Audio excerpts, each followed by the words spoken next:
반갑습니다, 형님들. 안녕하세요. 오늘도 제 수TV 생방송 와주셔서 감사드리고, 일단 유튜브로 보시게 되는 분들도 구독이나 좋아요 한 번씩 부탁드리고요. 2024년 한 해 동안 너무 감사드리고, 저도 좀 방송적으로 자리를 잡아가는 그런 시기였던 것 같습니다. 내년에도 더욱더 열심히 준비해가지고 여러분들한테 도움 드릴 수 있도록 노력할 거고, 다가올 새해에도 좋은 일들만 가득하시기 바랍니다. 새해 복 많이 받으세요. 감사합니다. 자, 보스턴 대 토론토 경기인데요. 일단 여기 보이는 거 밑에 제가 멘트 같은 거 준비를 했는데, 맞대여상으로 보스턴이 매우 강력합니다. 토론토한테는 9연승을 달리고 있습니다. 상대적 상으로는. 오늘 또 보스턴의 홈인데, 지금 이제 최근에는 생각보다 토론토가 많이 좀 비비는 모습들이 있어요. 기준점 상으로는 이게 프렌이 굉장히 많습니다. 최근에 작년부터 해가지고 최근에 4경기 동안에는 전부 다 토론토가 약간은 프렌권에 이렇게 걸쳐 있긴 하더라고요. 올 시즌의 첫 경기도 연장까지 가가지고 보스턴이 되게 어렵게 이겼었는데, 다만 이제 보스턴이 뭐 얼마 전에도 어렵게 승리를 했던 거가 있었었죠. 그래서 그런 경기들을 하다가 인디애나한테는 뭐 승리를 대승을 얻었어, 한마디로. 그때는 인디애나가 백투백이기도 했었는데, 바로 다음 경기에 인디애나한테 홈에서 또 패배까지 했습니다. 일단은 지금 보스턴이 작년 같지만은 않다, 작년처럼 그렇게 막 편한 선택지는 아니다, 이런 말씀을 제가 여러 차례 드렸는데, 기록상으로도 공수의 양면에서 수비는 그나마 나아지긴 했지만은 여전히 공격이 이런 시도에 비해서는 지금 효율 자체는 좋지가 못한 상황이라고 나와요.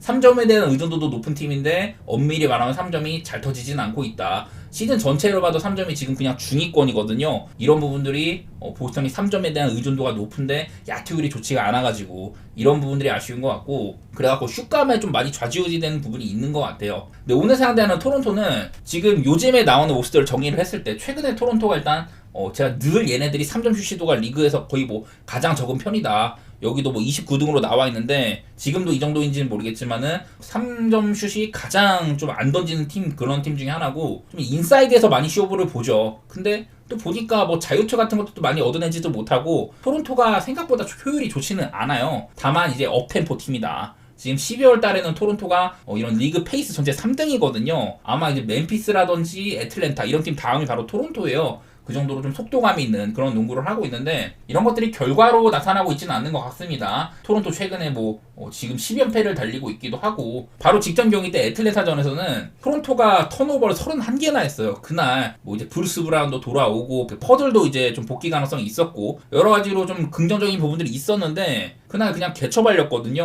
홈에서. 직전 경기는 진짜 보다가 끌 정도였어. 제가 토론토의 프렌을 보기도 했는데 정말 못했었습니다. 그래서 지금 보면 토론토는 딱히 수비적으로도 강점도 크게 없어요.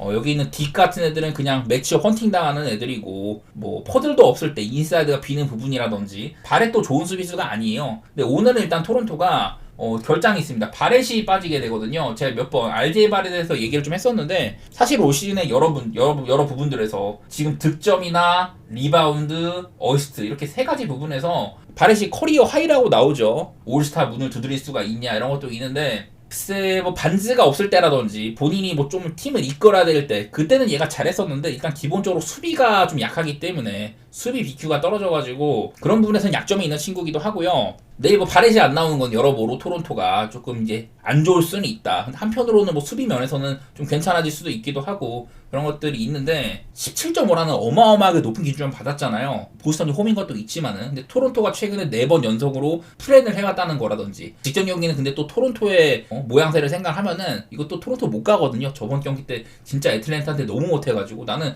경기를 대충 한다는 생각까지 들 정도였어. 근데 일단은 저는 오바가 좀 더 나아 보이기는 해요. 233.5면은 높은 기준점이지만은, 일단 아까 말했다시피 토론토가 업템포 팀이라는 거. 근데 또 한편으로는 보스턴이 또 슛감에 좌지우지가 많이 된다. 그래서 되게 좀 까다롭긴 한데, 저는 17.5는 못 가겠고요. 이거는 그냥 오바 정도만 한번 생각해 보도록 하겠습니다. 보시다시피 토론토의 수비가 무너진 거, 이게 좀 많이 큰 것 같아요.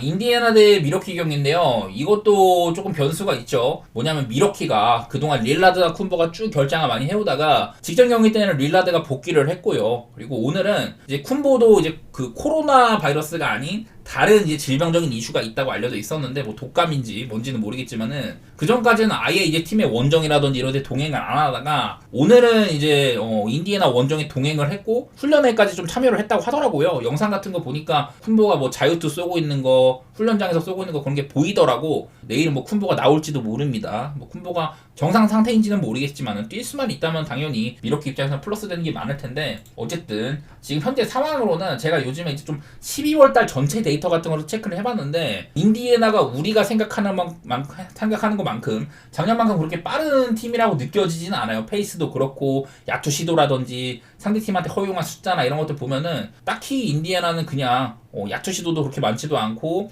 좀 인사이드에서 많이 비비는 거 그런 것 때문에 관찰이 많이 됩니다. 여전히 이런 필드골 성공률은 4등 정도로 상대 리머택을 많이 하는 팀이거든요. 이런 거는 보이는데 딱히 얘네들이 뭐 빠른 팀인 거에 비해서 공격 리바운드가 많다거나 그런 것들도 안 되고 있고 그냥 단적으로 작년에는 시즌 전체를 봤을 때 이 득점 실점이 243점이 났거든요. 근데 올 시즌에는 대충 뭐 보니까 한 231점 정도 이런 식으로 거의 뭐 한 12점이나 지금 작년보다 언더오버가 많이 떨어져 있다 보니 인디애나는 저는 늘 말하지만은 작년을 생각하면 안 된다. 할리버튼이 지금 등부상을 계속 달리고 있는데 할리버튼의 컨디션에 의해서 좌우되는 경우가 너무 많다. 그래서 믿을 만한 팀이 아니라는 건데 어쨌든 최근에는 원정도 많았는데 많이 이기긴 했었어요.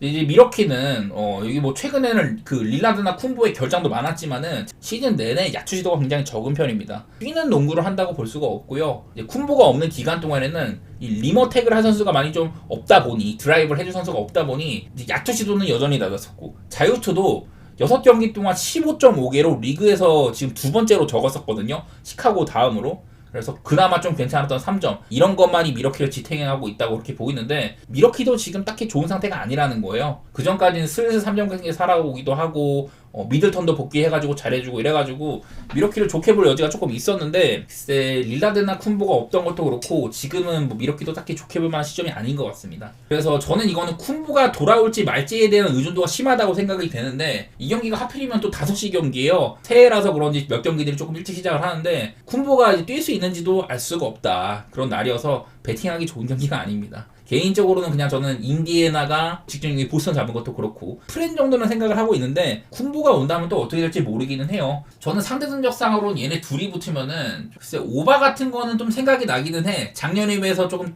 언더템포 게임이라고 합니다만은 그래도 둘이 붙으면은 저는 기본적으로 오바를 생각하는 게 맞다고는 보이기는 해요. 저는 인디애나의 프렌 정도로 접근해 볼게요. 미러키가 원정에서는 홈보다 확실히 떨어지는 것도 있고 반면에 인디애나는 홈으로 오면은 좀 좋아지는 부분이 있다. 그런 것들이 관찰이 돼가지고 이 샌안토니오 대 클리퍼스 경기인데 이거도 상대 전적상으로 볼 게 하나 있습니다. 클리퍼스가 샌안토니오한테는 지금 8연승을 달리고 있습니다. 작년에는 이제 샌안토니오가 뭔가 이제 웬벤야마를 드래프트를 했지만은 얘가 이제 온전히 막 날개를 펼쳤다. 그렇게 보기는 어려웠었고 클리퍼스는 하든 옆에 뭐 폴 조지라든지 카와이 레너드 이런 애들이 다 있었을 때다 보니까 샌안토니오는 탱킹을 많이 해왔었고 클리퍼스는 달리던 시기였다. 그래갖고 이런 기록들이 나오는 것 같은데 현재는 뭐 샌안토니오가 뭐 반주도 데려오기도 하고 드래프트도 괜찮게 해가지고 크리스폴도 데리고 오고 좀 괜찮은 시즌이긴 하잖아요. 반면에 클리퍼스는 여전히 달리고는 있지만 카와이가 없는 동안 하든이 혼자 팀을 지탱을 하고 있다.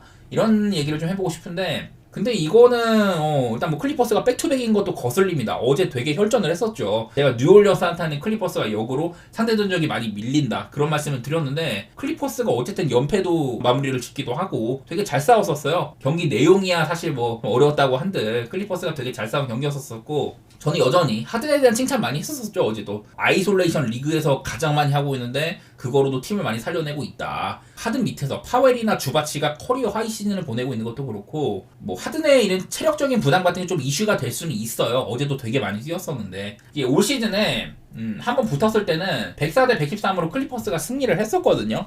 저는 좀 이게 핵심이라고 보이는 게 2비차 주바치랑 웬벤야마의 격돌인데 주바치가 이날 야투가 되게 안 좋았습니다. 17개 중에 6개밖에 못 넣었는데요. 웬벤야마는 블락이 9개였다. 블락으로 뭐 트리플 더블 할 뻔했던 그런 경기였었는데 주바치가 그래도 오펜은 10개를 잡았거든요. 지금 요즘에 샌안토니오는 그 오펜 리바를 굉장히 좀 많이 따이는 편입니다. 이런 좀 박스아웃이 잘 안 돼요. 그러다 보니 내일도 주바치한테는 고전할 가능성이 있고 주바치가 지난번처럼 세컨 찬스를 많이 안 노린다면은 클리퍼스에게 2차적인 기회가 좀 생길 수 있지 않겠냐. 저는 그런 생각을 조금 했었었고 이날 클리퍼스가 16개의 이런 오펜시브 리바운드 이런 것들로 샌안토니오보다 더 많은 공격 기회를 가져갔었거든요. 뭐 많은 수치는 아니라지만은 일단 인사이드에서 포스트에서 힘 같은 부분들은 주바치가 앞설만해. 그리고 요즘에는 좀 하든의 이런 부담을 덜어주기 위해서 원래 하프코트부터 넘어오는 걸 하든이 많이 한다든지 그래서 상대방이 압박도 많이 걸고 하든의 힘을 빼기 위해 그랬었는데 요즘에는 뭐 크리스 던이 볼받고 넘어오는 경우가 많이 있습니다. 그리고 하프코트 넘어와가지고 하든이 게시를 한다든지 이제 하든의 체력을 어떻게든 줄이려는 그런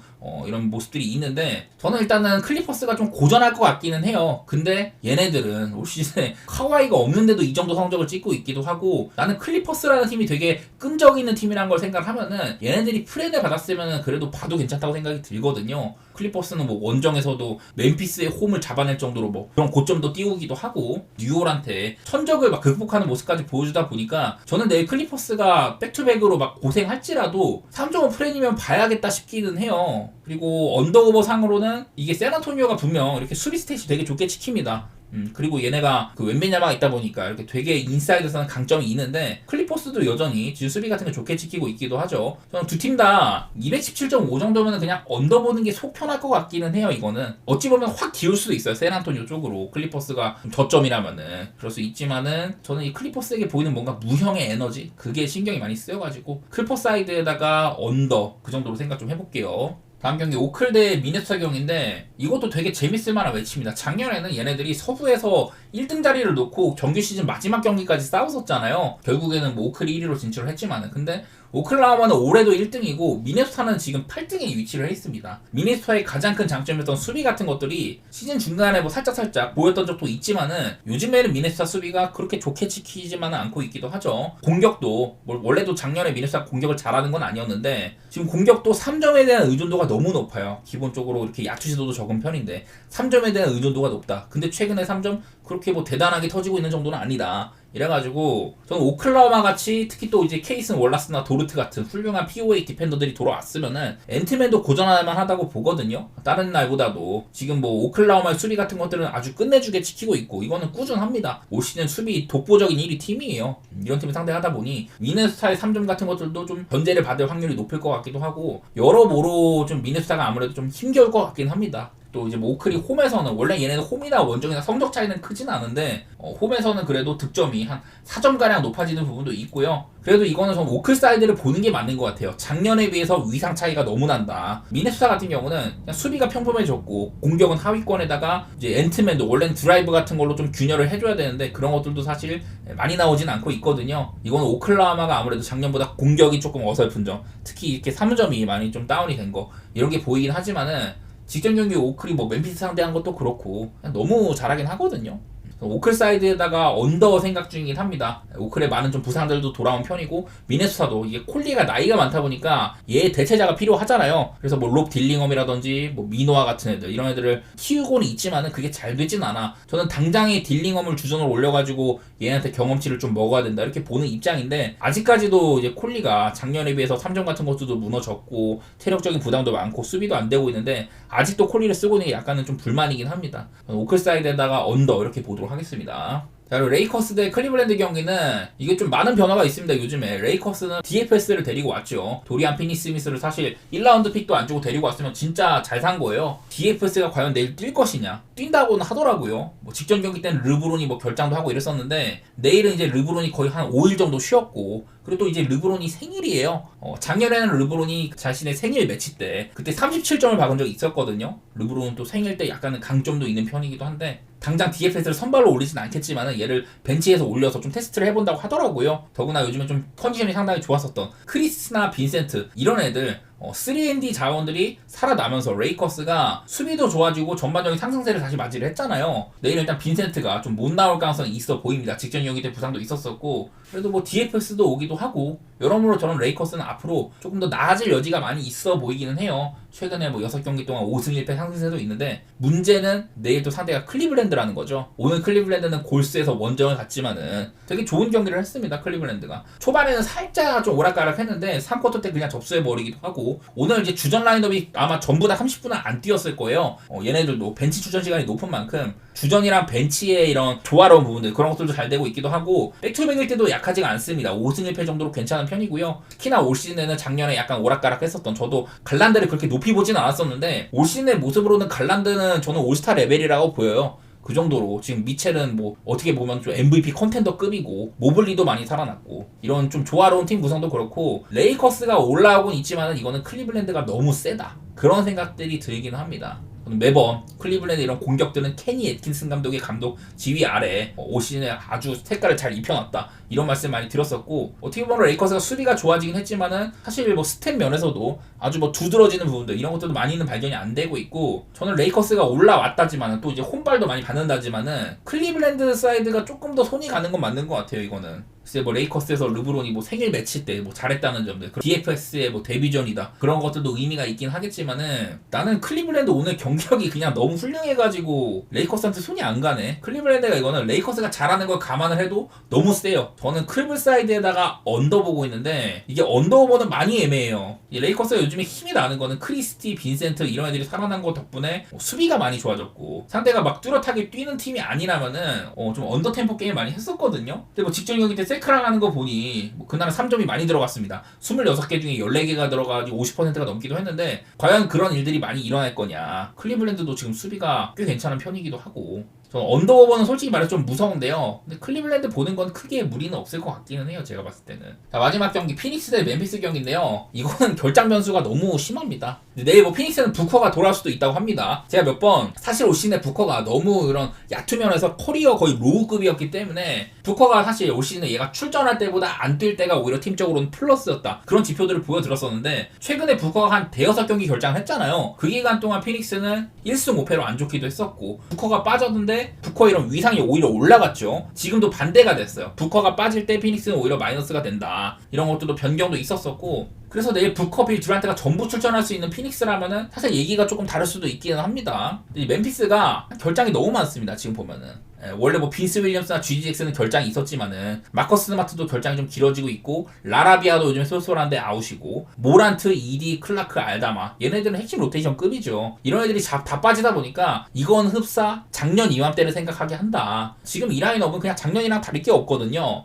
작년에 멤피스는 그냥 워낙에 안 좋은 시즌이었었고, 그거는 거의 뭐 자연재해 급이었었죠. 팀에서 뭐 영입해온 스마트도 빠져, 모란트도 뭐 징계나 부상에다가 그나마 뭐 건진 애들이 몇 명 있었지만 빈스 윌리엄스, GG 잭슨 걔네들도 지금 다 없는 상황이잖아요. 이러다 보니 멤피스는 그냥 작년이랑 다를 게 없다. 물론 멤피스는 저는 되게 좋아하는 팀이에요. 근데 얼마 전에 또 오클라한테 그냥 박살난 거라든지, 뭐 그 전에 뭐 클리퍼스한테 홈에서 깨진 거나 레이커스한테 또 패배를 했던 거, 이런 것들이 최근에는 좀 패배가 있는 셈이에요. 그러다 보니 이 정도 라인업이면 멤피스를 조금 내일은 좀 피해야겠다 이런 생각이 들었고, 근데 피닉스도 사실 듀란트, 부커가 교대로 이탈하는 최근 10경기 동안에는 3승 7패로 안 좋았었고 야투 시도가 적었는데 그렇다고 효율이 좋지도 않았었어요. 이렇게 피닉스의 약점도 보이고, 멤피스는 12월 달에 페이스가 전체 1등에다가 득점, 야투나 뭐 3점 전부 다, 그리고 또 자유투 얻는 거라든지 오펜시브 리바운드 여러 가지 면모에서 전부 다 탑5 안에 들 정도로 되게 잘했거든요. 하지만 이런 것들을 뒤로 하고 내일은 멤피스가 결장이 너무 많다는 거, 이런 것들 때문에 저는 내일은 멤피스는 못 보겠고 이거는 피닉스 사이드를 봐야 될 것 같습니다. 근데 236.5는 나는 멤피스의 이런 라인업에는 너무 높은 것 같아.